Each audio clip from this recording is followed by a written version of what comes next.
नमस्कार. आपलं माणूस या यूट्यूब चॅनलवर मी गजानन मोहनगिरी सर्व वाचक आणि श्रोत्यांचे खूप खूप मनापासून स्वागत करतो. आज मी कुलस्वामिनी प्रकाशनने प्रकाशित केलेल्या पॉकेट मनी आणि पॉकेट संस्कार या पुस्तकातील लेख स्त्री मांगल्याचा सार याचे वाचन करणार आहे. तर ऐकू स्त्री मांगल्याचा सार.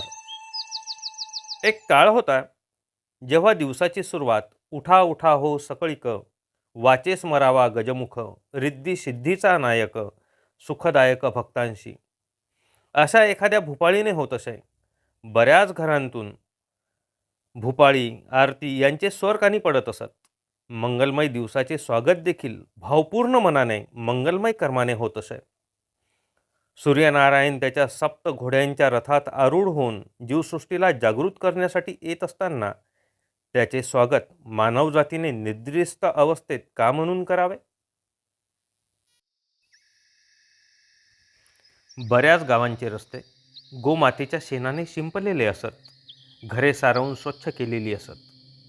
त्या माती आणि शेणाच्या सारवणातून एक नैसर्गिक सुगंध निर्माण होत असे. मनात प्रसन्नतेचा शिरकाव होऊन मनाला चैतन्याची उभारी येत असे. या मंगलमय वातावरणाची निर्मिती घराघरातून त्या घरातील करती स्त्री करत असे. बऱ्याच वेळेस बऱ्याच घरातील या अन्नपूर्णांना सकाळीच उठून कुटुंबाच्या अन्नाची गरज लक्षात घेऊन जात्यावर दळावे लागे. या दळणात कुठेतरी आपुलकीचा, प्रेमाचा आणि कर्तव्याचा भाग असे. दळण दळत असताना मग तिच्या मुखातून काही गाणी बाहेर पडत. ते तिच्या भावभावनांचे चित्रण असे, ज्याला जात्याच्या आवाजाचे संगीत लाभलेले असे. एखाद्या वेळी त्यात कवयित्री बहिणाबाई चौधरींची कविता असे, ज्यात संसाराचे वास्तव चित्रण असे. अरे संसार संसार जसा तवा चुल्ह्यावर, आधी हाताला चटके मग मिळते भाकर. कर्मयोगात तल्लीन झालेले असताना मनोरंजन साधण्याचा हा स्त्रियांचा प्रयत्न फार श्रवणीय होत असे. स्त्री म्हणजे माया, ममता, वात्सल्य, करुणा, सहनशीलता अशा गुणांची साक्षात मूर्ती. याची साक्ष त्यावेळी बऱ्याच वेळा येत असत, जेव्हा गोठ्यात हंबरणाऱ्या गायीच्या हंबरण्याचा अर्थ तिला आकलन होऊन ती त्या मुक्या जीवाची मागणी पूर्ण करण्यासाठी धाव घेत असे. जिथे घरातील सदस्यांना एकसंध बांधून ठेवणारी ती एक प्रेमळ शृंखलाच न ठरती तर नवलच. येणाऱ्या पाहुण्यांचे स्वागत मोकळ्या मनाने होत असे. पाहुणचाराचे स्वरूप औपचारिकतेचे नसून आपुलकीचे असे. हे सर्व प्रेमाचे, आपुलकीचे संबंध, भावभावनांचा ओलावा वृद्धिंगत करण्याचे कौशल्य स्त्रियांना वारसा हक्काने माहेराकडूनच प्राप्त होत असे.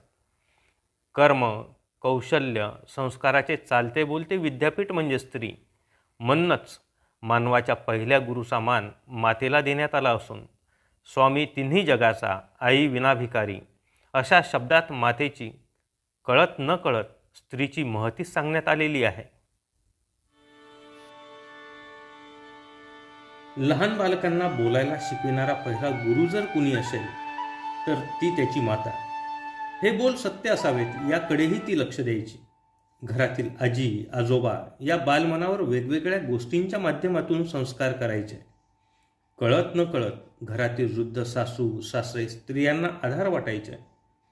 सासूकडून घरात येणाऱ्या सुनेवर त्या घरातील संस्कारांची, सत्कर्मांची हळूहळू जबाबदारी दिल्या जायची.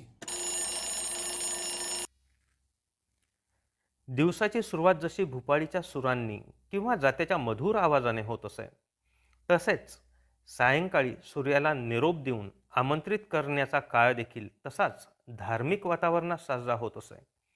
खास करून लहान मुले सायंकाळी घराघरात शुभम करोती म्हणण्यासाठी एकत्र जमत. आईच्या प्रेमळ मधुर स्वरात या लहानग्यांचा स्वर मिसळून शुभम करोती सुरू होत असे.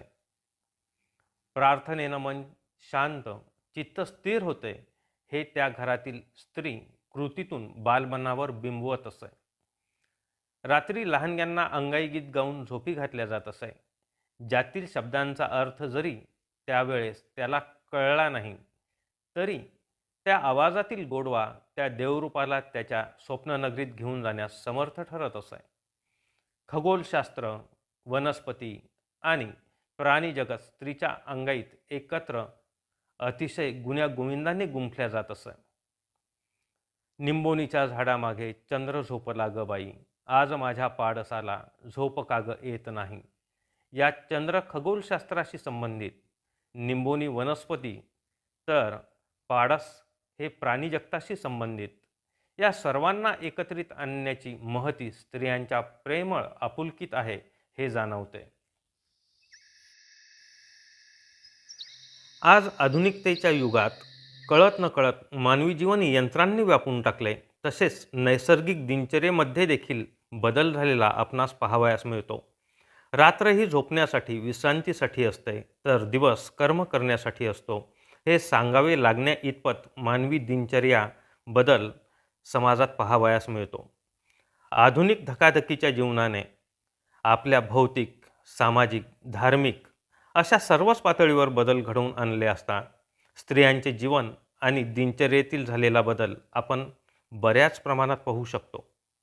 जसा शब्दात बदल झाला, तसाच आपल्या वस्त्र परिधान पद्धतीत देखील बदल झाला. अगोदरची स्त्री लुगडे परिधान केलेली सौभाग्याचे लेणे म्हणून कपाळावर कुंकू लावलेल्या साध्या सरळ दृष्टीस येत असत. लांब केस हे एक सौंदर्याचे लक्षण समजल्या जायचे. तिची साधी राहणी आणि कुटुंबियांना प्रेमळपणे सांभाळणारी उच्च विचारसरणी तिच्या ठायी दिसत असे. त्या काळी शब्दातून व्यक्त होणारे नाते टिकविण्यास राहणीमानातील, आचार विचारातील साधेपणा मौलिक मदत करत असे. त्यामुळेच नात्यांना काळिमा फासणाऱ्या घटना क्वचितच घडताना ऐकावयास मिळत असत. घरांच्या रचनेतील बदलामुळे कामांच्या स्वरूपात देखील परिवर्तन घडून आले. कर्मयोग साधत असताना मनोरंजनाचे साधन म्हणून जी गाणी गायली जात, ती कालबाह्य होताना पाहावयास मिळतात. भूपाळी, आरत्या, करुणाष्टके, अंगाई गीते ही कधी काळी स्त्रियांना पाठ होती.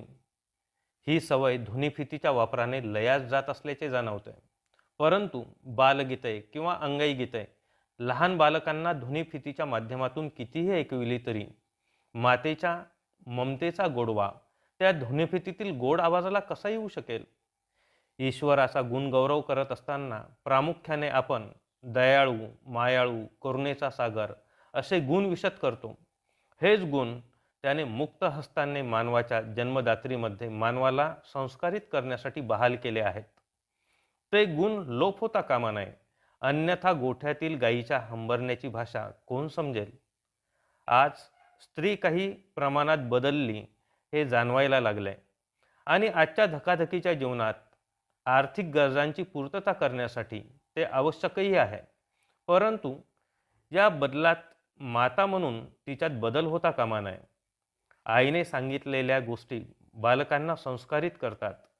जे बालक मातांच्या प्रेमळ संस्कारात आणि कठोर शिस्तीत वाढतात, तेच पुढे देशाचे खऱ्या अर्थाने आधारस्तंभ होऊ शकतात. घरातील अन्नपूर्णेत बदल घडताच येणाऱ्या पाहुण्यांसाठीचा पाहुणचार हा आपुलकी हरवलेला औपचारिकपणा होऊन जातो. इथे हा लेख संपतो.